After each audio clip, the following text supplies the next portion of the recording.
Let's welcome John. When you're talking about Thank you. law, there's a cast of characters. God bless you. That's right, Jack. That's all right. Just hang in there. The American sidearm was a 45. The NVA sidearm was a 9 millimeter. 9 millimeter just won't go through anything. The weapon of choice for the NVA was an AK-47. This thing, you throw it in the mud, pick it up, and shoot it. It's like you hold M1 Garand. You just couldn't get it to stop shooting. This is not, I did not bring this back from Vietnam because all those over there had an automatic switch where you fire on the automatic fire, and you can't do that. So I just bought this when I came back. This is an SKS. It was very rare. It's a single shot pull trigger for every shot you do. And mostly the South Vietnamese, the Viet Cong, use these. And this one was taken in combat and bought home. Our weapon of choice, M16. Not as good as AK-47 as far as durability, as far as throwing it in the mud and stuff like that. But the bullets were so light, the 223, that you could carry a ton of these things. And you put more bullets down range, the better you are. Well, prior to getting in this thing, we've got to have an understanding. There were hundreds of thousands of men and women who went to Vietnam and accomplished their jobs in a very brave manner. My experience is no different than theirs. My story is not meant to be self-serving, but to honor those who served. And finally, we shall not delve into the politics of the war. You've been on a Boeing 707 for over 24 hours when the pilot comes over the intercom and says, fasten your seatbelts and be prepared for violent maneuvers. We're on short final of Benoit. The landing was uneventful except as the wheels touched the ground, you noticed how damn scared you were. As you exit the aircraft, it felt as if you'd stepped into an oven, and the humidity was near 100%. There was a peculiar odor in the air. It was a mixture of things burning, things rotting, and gunpowder, and a peculiar odor that you couldn't identify, but you would. The heat, the stench, and the fear will be with you for the next 12 months. Welcome to the Nam. As you're going down the ramp, you notice a group of men to your left front who have been yelling and screaming and shouting enthusiastically. And they've fallen silent and have strange looks about their faces. This too you didn't understand, but you would. You're taken to the 91st Replacement Depot for an assignment to a division. And I was going down the division roster one day, and there it was, Vaughn Jack M., 1st Lieutenant, 1st Cavalry Division. A wave of depression swept over me because all the way through flight school you've been told you do not wish to be assigned to the CAV because the mortality rate is high, especially among aviators. Certainly a picture is worth 1,000 words. Get that thing. Do it on the picture. No, sorry.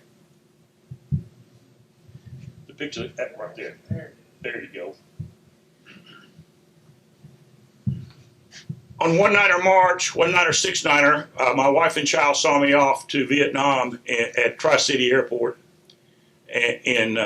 here in Kingsport, Tri-City area. Next slide, please. You're doing good. You're assigned to the CAV, which is stationed there. Base camp is at Phuc Vinh, which is 9 or 0 miles north of Benoit, Saigon area.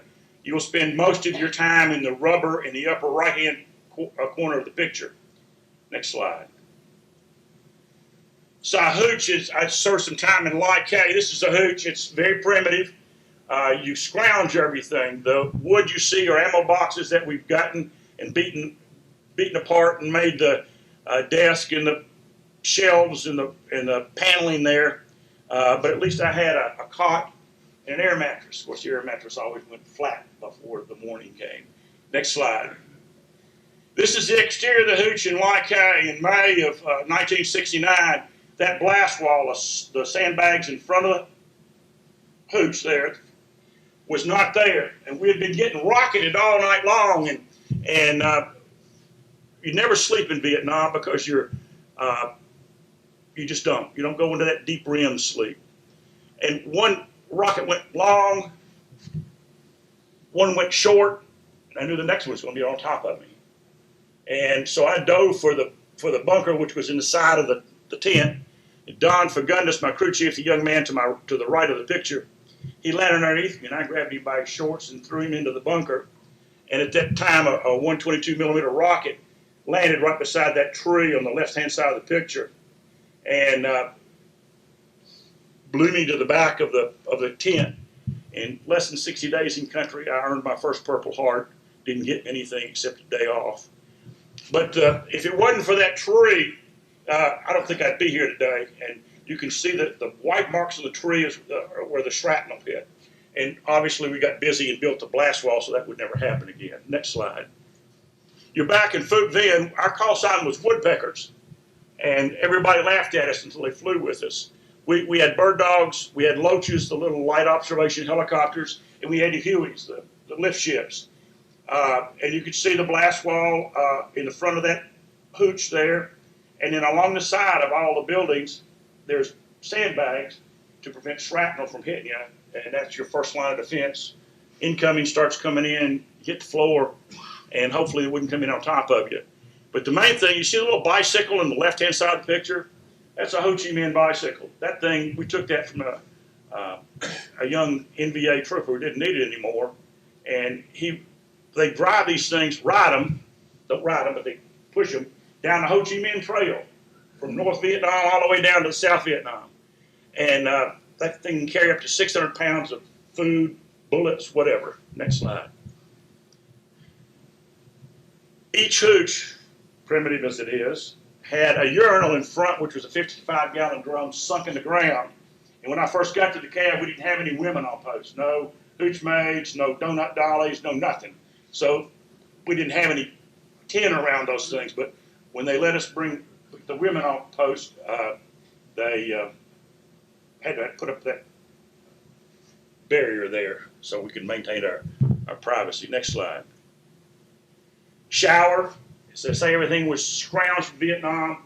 The two bomb-like things are F-4 Phantom drop tanks that we scrounged.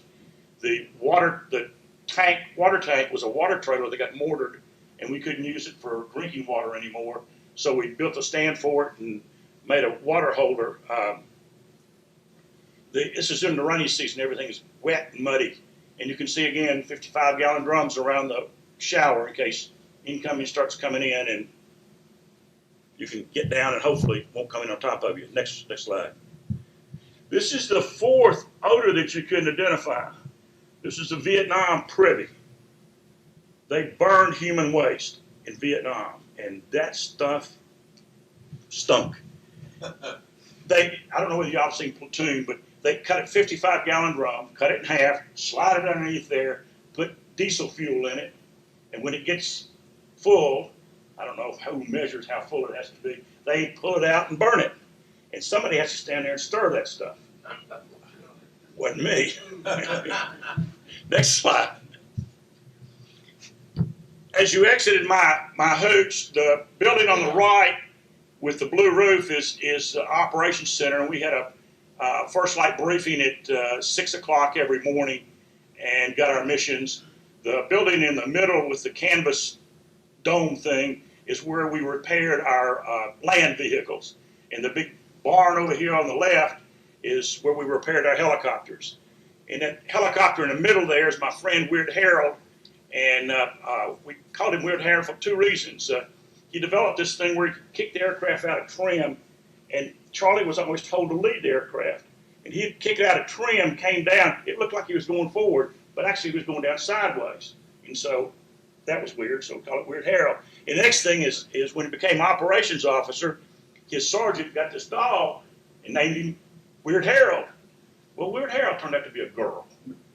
And we questioned why they didn't know that, but they didn't. But anyway, next slide. Enlisted Men's Hooch Club that we built toward the end of my tour, the reason I put that slide in there is that every building had to have a bunker that was big enough to hold the number of people that were supposed to be in the building.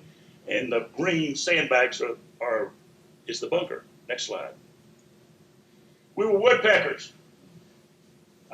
Every hooch had a kind of in the middle had a kind of a lounge. One side, this side, we had a television set, and the other side, I'll show you in a minute, had a bar. This thing was painted. That is a pallet that they used to load and offload supplies onto a C-130. And I was beer procurement officer at Vietnam, and it was an important thing because water sucked. I mean, it was deaerated and it tasted like rubber. And it was awful. And beer was very important. Sometimes you just had to brush your teeth with beer. But anyway, 2 weeks they told us, no beer in Vietnam. You can't get any. So I was flying down on a mission and I flew over Sanford Pad and saw pallet after pallet of beer, 1,000 cases of beer. I got mad. I was lied to by a field grade officer. God, they're not supposed to do that to a company grade officer. So I came back, got Weird Harold, and we muddied up our, we had woodpeckers painted on the front of our aircraft and muddied that up, muddied up the tail number. And we went down and liberated, we didn't steal, liberated a pallet of beer. And we came back, hell, we were heroes. All the units around us wasn't getting beer. And so we were all just having a big time. At about 10:30 that night, General Roberts, the commanding general of the CAF, called my commanding officer and asked him, he wanted to see Burrell and Vaughn. And so we posted into the general, and he said, what do you boys know about this beer that was stolen? I said, being a quick-witted Dobbins Bennett graduate, I said, sir, I am the beer requisition officer of E Battery, 82nd Artillery, and we've been ordering beer, requesting beer for over 3 weeks, and have been told by the field grade officer there was no beer in Vietnam. And sir, if there's no beer in Vietnam, how could I steal any? Fortunately, General Roberts did like you do. He laughed. He said, be that as it may, Captain, I want 7 cases in front of my desk in the morning, in front of my hooch in the morning. He had 15. Next slide. This is the other side. Budweiser was the beer of choice, and of course we didn't have a lot to decorate with, so we nailed up beer cans. We were proud of our bar because it was a solid piece of wood, 3 feet wide, 7 feet long, and a piece of board that big, a solid piece of board, was real rare. Real rare. I don't know where they got it, but I particularly put this picture in. You see the Coke cans in the upper right corner? That's the ratio of Coke to beer that was consumed. Next slide. Flight line at Phuc Vinh, we call this Pecker Pad. And the load you see is that light observation helicopter in the foreground. It was in parallel revetments, and when you parked it, you just ran it in between the two parallel sandbags and 55-gallon drums and shut it down. Obviously, it was to protect against incoming. The Hueys in the background, lift ships, were in L-shaped revetments. Why they put them in L-shape instead of a parallel, I don't know, but I did that. Now, the guys are pushing a modern-day Army mule, and those things were really cantankerous. But what was fun about them is we'd get them out on the runway, and we'd drag race those things. And we did that for a while until we wrecked one. And we couldn't explain how it got wrecked, so we had to quit. Next slide. You're at Pole, petroleum, oil, and lubricant. In Vietnam, you always refuel after a mission. Make sure it's full so it's ready to go on the next mission. And we were on a lift mission. I was flying trail, last aircraft. And you refuel with your engine running. One of the main reasons for that is that there's about 200,000 gallons of JP4 to your right, about 75 to 100 meters away, and you don't want to be sitting there with your engine stopped when they start lobbing in mortars or rockets. And so you always refuel with the engines running so you can get out of there if you have to. Next slide. This is your area of operation we've been talking about. Phuc Vinh was the center of the CAV. That was where the headquarters was. And it had a brigade of infantry, and a brigade of infantry consists of 3 battalions. This is Quan Loy. We call this place, it was weird. Everything in Vietnam that we had big LZs were on rubber plantations, and the French still ran this plantation, and this had a reddish tint to it. And if you stayed there for long, stationed for there, you get kind of a red tint, become an Indian. But one night I was in a Huey, sitting about where I was taking a picture from, and my friend Charlie Drought, and remember his name, he was in his Cobra about where that little loach is, and we were sitting there talking, and all of a sudden we saw this group of 20 or 30 guys running down the runway, just a gaggle. They weren't any kind of formation, and as they ran past, I keep my mic and it said 4911. Those weren't friendly. He said, "Roger that," and you heard him cranking his Cobra up to flight RPM. Hovered down the runway in the front of his Cobra, he had 2 miniguns, 4,000 rounds a minute apiece. Did a right hovering turn and hosed those guys down. Why in the world they didn't stop? They had a Cobra and a slick dead to rights. I don't know. Next slide. North of Quan Loy is a place called Loc Ninh. This is hot area. The trees in the background are in Cambodia. If you want to be John Wayne and get shot at, fly over those trees and I guarantee you get shot at pretty effectively. And this was a special forces camp. When Charlie came down in 75 or 76 and conquered Saigon, he came right through there, down Highway 1 into Ho Chi Minh City, Saigon, whatever it is. But we were there that morning. Next slide, please. Because this C-130 had been mortared while it was offloading supplies, and we were there to hunt to see if we could find who did it. And this is what the Scout is. A Scout pilot, I'll talk about it a little bit more, but Scout pilot flies about 2-3 feet above the ground. You follow footprints, blood trails, and your job is to find the enemy and hopefully get out of there. That's what a loach and a Cobra is what they call a hunter-killer team. And most of the time, business was pretty good. Anyway, next slide. To the western side of your area of operation is a place called Tay Ninh. This is the elephants ear section of Cambodia, Cambodian border. Again, the trees in the background, they are in Cambodia. This was also a nasty area. And Tay Ninh was a town where the Cao Dai religion was formed. And beautiful temple, had nice gold things. I hope it's still there. I don't know what the communists did with it, but it was very interesting to see. Next slide. You're landed at Lai Khe. That's where I was when I got in May. And the reason I put this picture here, 2 reasons, is we were there in '69, and they'd been Americans here since '64, '65, and during that time, early part of '69, they found concrete, steel reinforced tunnels all underneath that area. Ingenious people. This was also a part of the Iron Triangle. Lai Khe, Cu Chi, and Bearcat, when we first got there, were just packed full of, not me, but when Americans first went over there, were packed with South Vietnamese, the Viet Cong. And it was so bad, they removed the villages and just wiped everything else out. Anyway, next slide. This is the famous Michelin rubber plantation, and South Vietnam is a very beautiful place. And the French were still working these plantations, but they paid a fee to the NVA, VC to get this rubber out. And if you drove Michelin tires during the 60s or 70s, you were supporting Charlie because they were paying the NVA to get this rubber out of here. Next slide. In the middle of your area of operation is a thing called a Razorbacks. It's about 3/4 of a mile to a mile long, and it's just a mountain range. It just pops out in the middle of nowhere. But that was in the middle of your area of operation. This is LZ Dolly's on the far eastern side of this, and you can see, I don't know if you can see it or not, but the bunkers have Rio Grande fence in front of them, and that's to stop the rocket-propelled grenades that hit the fence and explode prior to going into the bunkers and killing the Americans.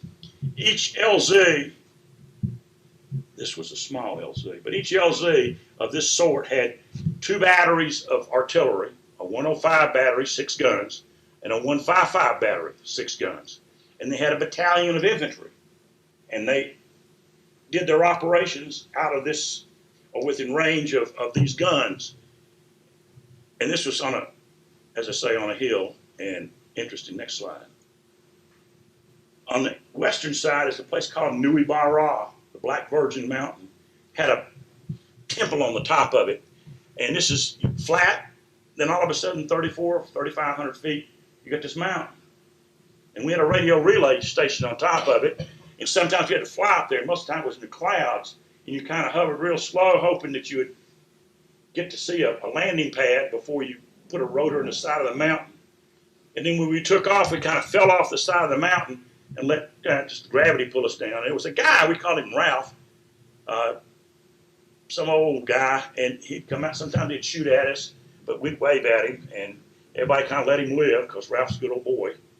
And so things like that happen. Next slide. Nui Bara, eastern side, much smaller mountain, also another radio relay station. An interesting thing is that I resupplied that place quite frequently. And when I was in law school, there was the old guys would get together and drink coffee. And Bill Phillips is a lawyer down in Rogersville. And Bill kept saying Nui Bara this and Nui Bara that. I said, wait a minute, Nui Bara, Queen Creek Province? Yes, yes, yes. I said, well, I was Becker 4-5. He said, yeah, I remember you coming in here. And it's small world. Next slide. LZ Jamie just being put in very primitive out there. Just put smack dab in the middle of Highway 1, the highway that ran from Quan Loy, Loc Ninh, all the way down to Saigon. The main reason I put this in here is you see the plastic underneath the last row of sandbags. We learned real quickly that when you put sandbags over a bunker and then the rainy season came, what happens? Sandbags get water, they get heavy, and they go crash in and kill or injure people that's in it. So we put the plastic down before you put your last row of sandbags down. Next slide. LZJ, I received my first ground-to-air fire. I was flying cross-country, young lieutenant, less than 10 days in country, and I was flying cross-country to a familiarization. Scared to death. I was by myself. So where am I going to, I don't know where I am. What do I make a call if I lose an engine or whatever? And I flew down there and I was flying about 2,500 feet. So it was all right. I mean, I was supposed to be safe. And notice this great big huge orange basketball started coming up. And they come up real slow. And then when they pass your aircraft, you can hear as it went through the sound barrier. So, when the guy got on full automatic, he got pop, pop, pop, pop, pop. And being a smart East Tennessee boy, I nosed that thing over and flew it in the ground. I mean, literally, pulled all the power I had, I was heading straight to the ground. And it took me that whole runway to get stopped. I was honking back on the flaring that little aircraft out. But I'll never forget that. Next slide. It's Budok, Special Forces Camp on the Cambodian border. 5 Mountain Yard families, Mountain Yards, Mike Force, Mercenary Force, we paid them. These are the people we screwed when we left. You can see the young boys in the foreground, 2 young boys, and the soldier father in the background, and the mama sons are in the lead-to, which they're cooking, and one of them's over here with the wash. I mean, these people lived there, and they fought there, and they died there. And when we left, heard all kinds of nasty stories of what happened to those people. And it's a crime. Go ahead, next slide. LZ Judy, where you see the rapids, the white there. Charlie used that to cross that's the Song Bay River. And the green part without trees is what we call LZ Judy. Now those trees you see are 150, 175 feet high, triple canopy jungle that's been defoliated by Agent Orange, which will not hurt humans. If you believe that, I got some oceanfront property down in Reedy Creek I'd like to sell you. But the problem with this is you'd come in as a 2-ship LZ, the best you could do. And you'd come in and you're 6 to 8 grunts, and you'd be max gross. So when you committed to land and you started getting shot at, you had to go on in. You couldn't make a go around because you didn't have enough power. So just once you committed, you landed, and you took off. And the bad thing about it was, if you made it out, the bad thing was you had to go back. And that was terrible. Next slide. LZ Grant in the rainy season. A couple minutes before this picture, you couldn't see your hand in front of your face. And you can see the shiny tubes in the middle of the picture. Those are 155 millimeter howitzers. That's the width of the barrel. Yeah. Next slide.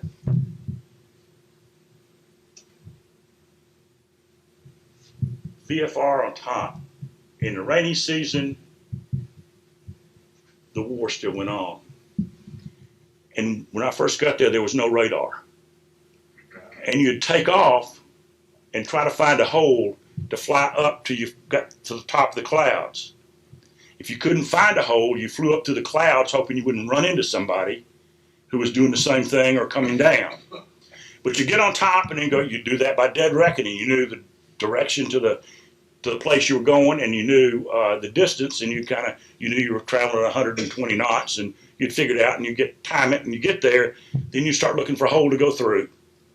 And if you couldn't find a hole, you would literally put your aircraft in auto rotation. You'd roll it off the throttle and simulate an engine failure to the flight idle detent, because that was a very stable configuration, and you'd auto rotate down, hoping that you would run out of clouds before you hit the ground.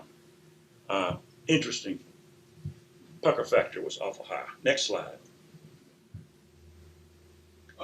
Downtown Phuc Vinh. I'm going to tell you, this place is typical Vietnamese village. I'll tell you about him in a minute.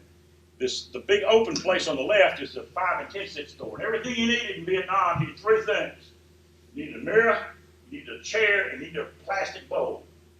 The first sergeant came in and says, gentlemen, or Jack Ralston, not Ralston, I can't remember his last name, and myself, he said, I need $25 a piece. And a couple weeks later, when we went downtown, we found out it cost about $70. But you never say anything to the first sergeant. So the yellow building is a barbershop. You get your hair cut there.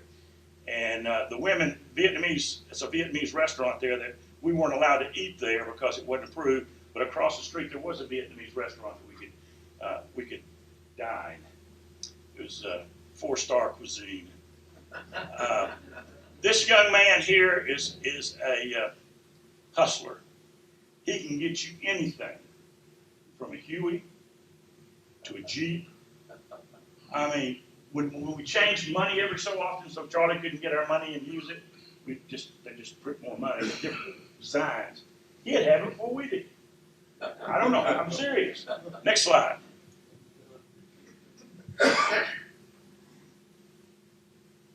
This is Don Boo. This is about 5 or 6 miles, like Colonial Heights is the Kingsport. But the road there is 90 miles long, and it goes from Phuc Vinh down to Ben Hoa. And one night I got a tactical emergency, which meant you went. Don't care what, if the aircraft would take off, you'd go. If the weather sucked, you'd go. And we didn't have any radar. So it was raining so hard that you literally could not feel your hand, see your hand in front of your face. And it was very difficult because the wind was blowing. So we got on this road, turned our landing light on, and hovered down that road 90 miles, 2 feet above the roadway. That was interesting, but it was raining hard, so Charlie couldn't see it. So what the heck? So we get down there, and I'm excited. Gosh, it's going to be a nuclear weapon or something because it's a tactical emergency. Somebody's going to die unless we get this to them. And lo and behold, it was mustard, ketchup, and salad dressing for the officer's open mess. Really made me mad because that's not a tactical emergency. So we flew back to Phuc Vinh, and I landed, and by the time I got there, I was livid. And so I stole I did steal it. I took my commanding officer's Jeep, flew to the Division Artillery Tactical Operations Center, and asked who laid on this mission. And this major, who he and I didn't get along at all, he told me I did. And I said, did you know what you were sending me down there for? He said, yes. And I said, do you know that you put a tacky on that? He said, yes. And I hit him. He hit the ground. I pulled my gun and told him to get up. I'd shoot him. I'd kill him. He was yelling, go court-martial me. I said, you'll never see it. And so Colonel Munson, the Division Artillery commanding officer, came in. He said, "What the hell's going on?" And so somebody told him what had happened, and so he understood why I was a little bit mad.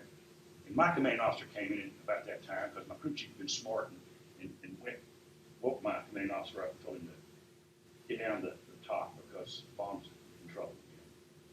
So Colonel Munson says, "Get Vaughn out of here." And so took me out, and the next morning the major was gone because you don't do that kind of stuff. I'd have flown the mission for him easy enough in 2 hours when the weather passed. I don't know what his problem was. What his problem was me. Go ahead, next slide. This is rice paddies. You're on a low and slow mission in a Huey. You're flying low and you're flying very slow. You're flying parallel to tree line, real close, and then you never do that because you fly parallel to tree line. Then you can step one step out of the tree line. He's got 180 degrees worth of shooting he can do at you. If you do perpendicular, then he's only got a few seconds to shoot at you. We were wanting to get shot at. Worm on the end of a hook, and above us were two cobras, and when somebody would shoot at us, we'd see something, we'd throw smoke out and pull off, and the cobra would roll in and take care of it. Next slide. Triple canopy jungle, again, defoliated by Agent Orange, which does not hurt white people. You're on a people sniffer mission. There was a box that they put in your aircraft and ran a big tube up to the skid, and you flew low and you flew slow, and it would sniff the air. And there's something that humans give off, and when it registers, the guy will throw out smoke, and we'll pull off, and behind us is a little loach, part of a hunter-killer team, and they check out the area, and if they find something, then the cobra will roll hot. If they can't handle it, they're probably in the artillery or something. But that was always a lot of fun to do, and that was called a purple team. The slick was blue, cobra's red, and the loach is white. Put those together, that's purple. The cobra and the loach, red and white, pink team. That's the hunter-killer team. Next slide. We've been talking about, this is a loach, light observation helicopter, truly a sports car. This thing, it was wonderful to fly. You just turn on a dime, and you see the little woodpecker on the front there. Next slide. Cobra, gunship.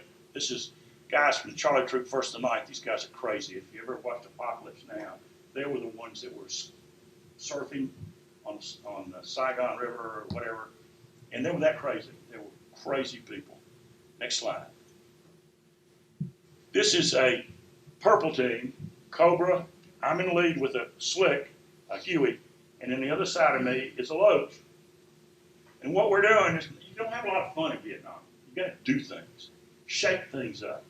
So we're flying, coming in, and I call them the lead ship. I call Papa Victor Tower, Papa 4-5, flight of 3, landing pole.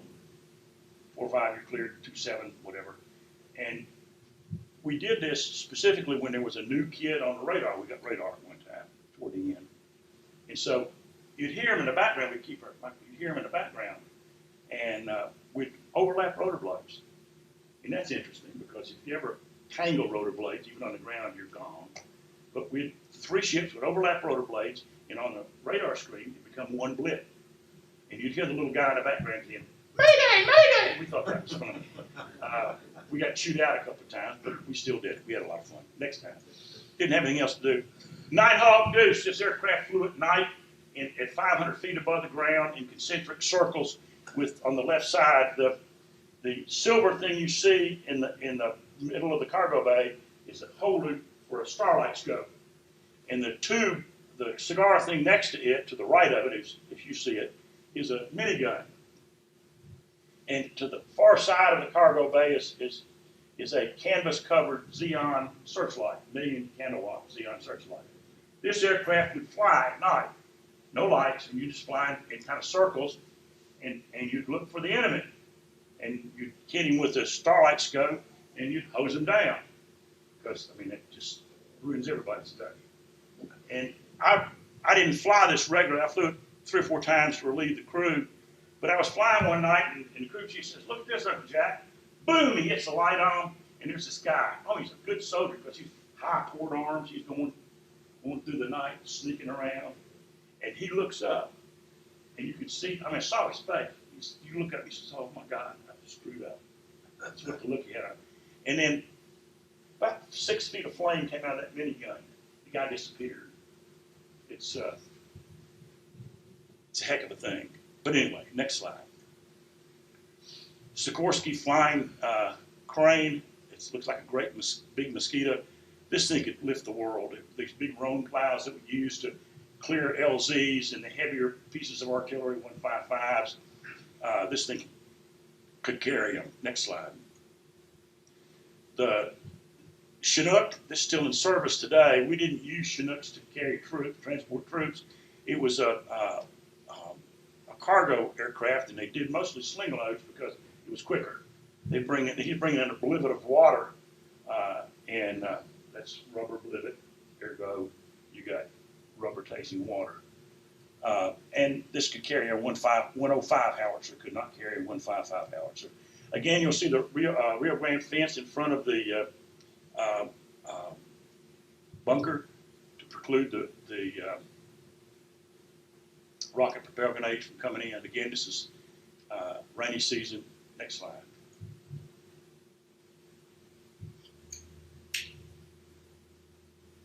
You've seen live birds. This is a dead bird. This aircraft fell through triple canopy jungle, and everybody walked out. Crew of 3. Very forgiving aircraft. The way it's constructed has an A-frame, and it looks banged up, but they walked away from it. And the smoke in the background, that's not enemy fire. That's burning human waste. It's wonderful. Soot all over the place, almost like burning plastic. Soot all over. The next slide. Another load-stick, 122 millimeter rocket hit behind this and just blew this thing away. The interesting thing is that ground has got pentaprime on it, and for about 2 feet it was hard as concrete. And that thing went in past the steel into the ground about 2 feet. Next slide. That's the deadliest killer on the battlefield. Not Jack Vaughn, but the scout complex. As a scout pilot, you flew 2-3 feet above the ground. You just like trailing Indians. You followed footprints, you followed blood trails, you followed down. I've been down trails and look up, and my God, the trees are over me. And I had to back out of there. Your job was to find the enemy. You had 2 crew chiefs with M60 machine guns, and I had a 16. It was on a punching cord. There's a handle getting an aircraft there. We hung it on it, and I was good at flying with my knees and shooting and reloading. The average life expectancy of a scout pilot at one time was about 20 days.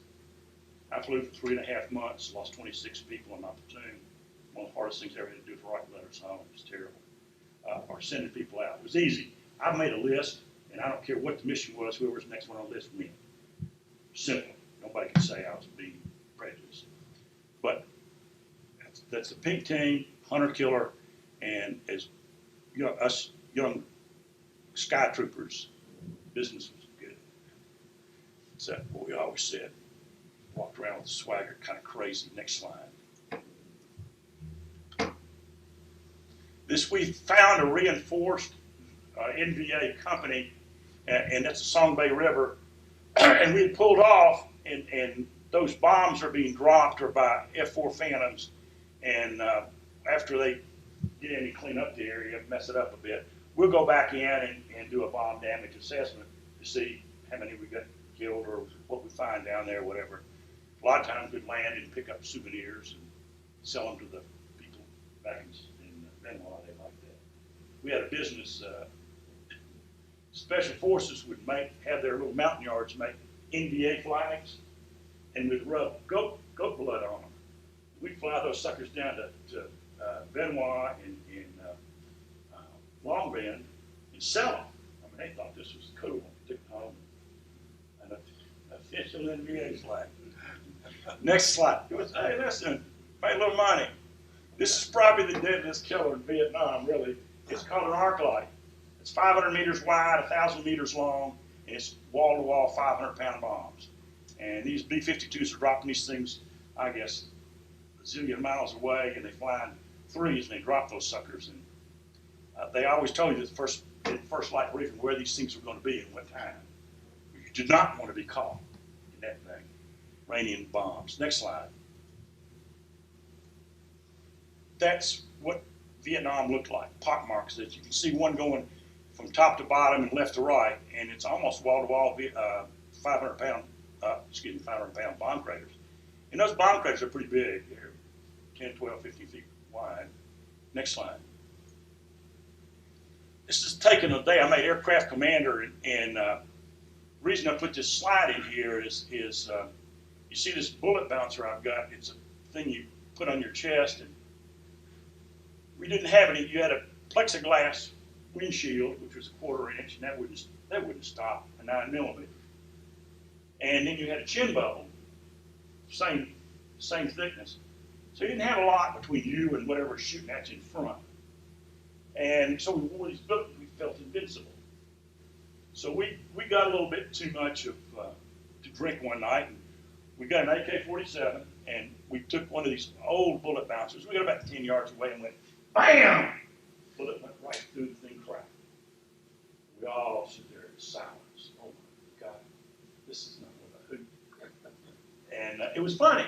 Then we started rationalizing. Hey, wait a minute. We're only 10 yards away. If they're shooting us, they're at least 30 or 40, 50 yards away. So I'd be all right.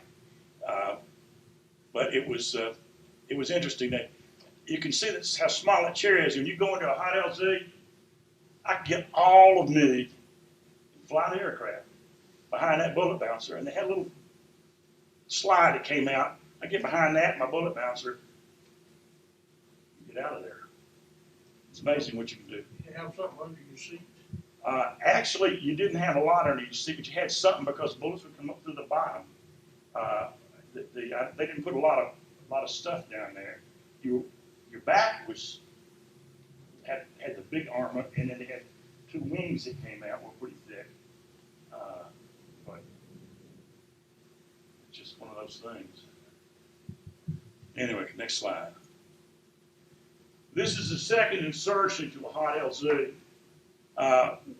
The smoke you see in the background, the first aircraft was shot down, and it's on fire. As we were coming in the second time, we thought we'd abandon the tactical approach because they were shooting at us. And so we came in real low and real quick, real fast. And as I was taking this picture, why was I taking pictures when I was getting shot at? It's what you do, earn a reputation of being a dumbass. But the peninsula of land about midway through the picture I was looking through, you could see they used green tracers. You could see the green tracers coming out, and I don't know whether my Peter pilot flew through them or just jumped over them, but anyway, that was it. And it's always bad when you get in a hot LZ because you always have to come back, and they know you're coming back. You have to come back, so they're ready for. Anyway, next slide. Nui Ba in the background always with the clouds. Still had to go up there and fly through. But this is elephant grass, about chest high. And one thing, elephant grass is very thick. And every time you went into an LZ, landing troops, landing infantry on the ground, you prep, which is again called LZ, everything's called LZ. You prep that with field artillery, and then if there was any gaps in the coverage, the Cobras would come in and shoot rockets.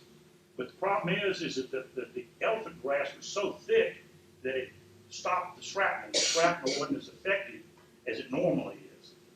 And the other problem is when you're coming into one of these places, when you're landing fuel, you have to flare it, pull the nose up. And when you flare it, all the prop wash goes underneath your aircraft and spreads that stuff. And you're looking through your chin bubble because there could be an NBA guy sitting there with an AK-47 pointing at you. Never happened to me, but it happened to a friend of mine, and the only thing you haven't got any armament in front. The only thing you can do is land on him. That's what he did. About half a second, he just looked over and landed on him. He thought that was cool. He wanted to stop and get the guy, but wouldn't let him. But next slide. To the left of that picture, about a third of the way up, is Great Papa Juliet 6690 5560. In September 1969, we had been briefed that there was an aircraft shot down in this area, and we should be on the lookout for it. And we were flying log missions, bullets, food, whatever, out in the area of operation. And we saw what we thought was a pin flare. It's a pin flare is what it is, a pin. It's got a little knob, you pull it down and let it go, and the flare shoots up. And everybody agreed it was a pin flare, made a left descending turn. And as I went through 300 feet above the ground, the world came to an end. We floated to a helicopter ambush. And in about 30 seconds, every morning light on my aircraft, including the fire light, went off. And the only thing I'm looking at is looking at it and seeing, to me, it looked like millions of little ants down there shooting at me. And knew I couldn't land there because I wouldn't make it. So we got over this clearing, and we landed, and we were going through our emergency procedure. I was making my last call. There was a heavy gun team, 4 Cobras, about 30 seconds out, which is really good. But anyway, Coots, and remember that name, my crew chief came in and pulled. I was still in my harness, still sitting down, and he pulled my harness down so my chest was flat on my knees. And about that time, an AK-47 round entered the small of my back, around the kidney, and porpoised up to the top of my shoulder blade, just like a boat goes through water. Didn't know I'd been hit. But I looked to the right and saw all these enemy coming out of the tree line. And I said, holy dickens. And so we got out, and we were engaging the enemy. And of course, the gunships came in, and we were calling in Air Force and all this other stuff. And during that time, I think that one of the most, not exciting, adrenaline pumping times is that we engaged the enemy in hand-to-hand combat. And we neutralized him as an effective fighting force. And I promise you, I prayed that somebody would die, because I wouldn't have enough time to shoot at the others. But anyway, we got to the end, and we were on the ground for 2.5 hours, and the Air Force says, we ain't got anything left. Only thing we got is napalm. You're not supposed to drop napalm within a couple hundred meters of a friendly position. And so there was nothing left. They were still coming. And I said, whoever the call sign was, I said, bring it in my call. And drop that. Napalm has a nasty tendency to bounce. And they brought that big F4 Fountain comes in, and he's right on the deck. And all I ever found out the reason he did that was so it wouldn't bounce. And you see those 2 big silver tubes tumbling in the air, and you're praying. I mean, I prayed so hard that if I did half the things I promised God I would do, I'd embarrass St. Peter and all the rest of them. And I mean that seriously. There is no such thing as a foxhole. But the first one bounced, and it bounced away, which is good. Second one hit and exploded, and then the first one hit and exploded. And then the next one came in and did the same thing. And it kind of broke Charlie's back. But we were on the ground for 2.5 hours. And you're afraid, but you're not afraid. But afterwards, threw up an awful lot. Just went crazy. Next slide. This slide, when the guy put it's on its side. If you could, this is Coots' head. It should be rotated this way. And he's in his little pocket back there in the transmission well. And this is Coots. He has 90 minutes to live.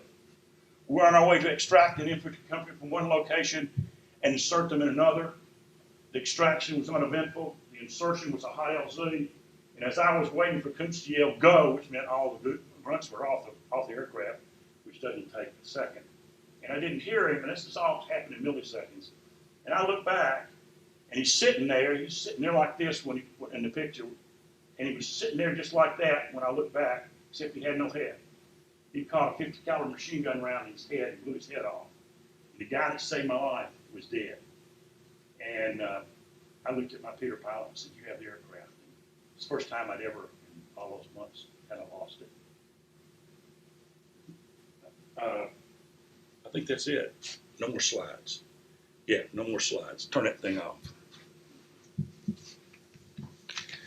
War is hell and full of fright. Just had another firefight. Lead was flying and men were dying. All you heard was AK snapping. Flipped your iron to rock and roll. Squeezed the trigger till it was too hot to hold. And then Charlie's gone and you gather your dead.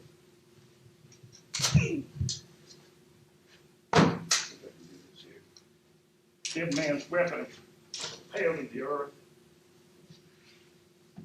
His boots in front of his weapon, and his steel pot in the butt plate of his weapon is a traditional American salute to a fallen comrade.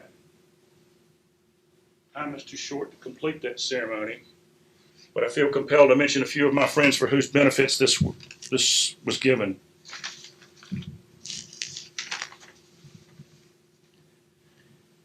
Charlie, drought. Max 49 Lima that night. Gun sight in a Cobra is a white dot of light on a prism. And it has a rheostat to dim it at night so that you won't become target fixated, hypnotized by it. Charlie's gun sight was broken in full-on position. He rolled hot on a 50 caliber machine gun nest, obviously became target fixated, and his aim was good. I found him next morning right amongst the 50 caliber machine gun nest. Charlie was 19 years old, the only son of Mr. and Miss Charles Strout Jr., a great guy, great American. Mike Blancett, 17 years old, second lieutenant, who had received special dispensation to get his commission because he wasn't 18 yet. He was my replacement in Vietnam. I went through everything with Mike, basic training, AIT, and OCS. And I didn't know this until about 6 months ago. I left in March. Mike came in April, and in the same month, the Cav went into Cambodia, that 1970 campaign in Cambodia, and Mike received wounds, and he died from those wounds. Bob Bishop went through Army experience with him, training. Bob was a bright guy. I mean, he was bright. From upstate New York. I don't know how he died, but he did. And Ken Cruikshanks from Nashville, Tennessee.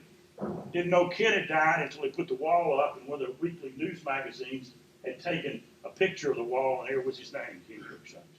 You can never get away from this. I'm driving down the road, and you see something, and that sick feeling comes in your stomach. It's interesting.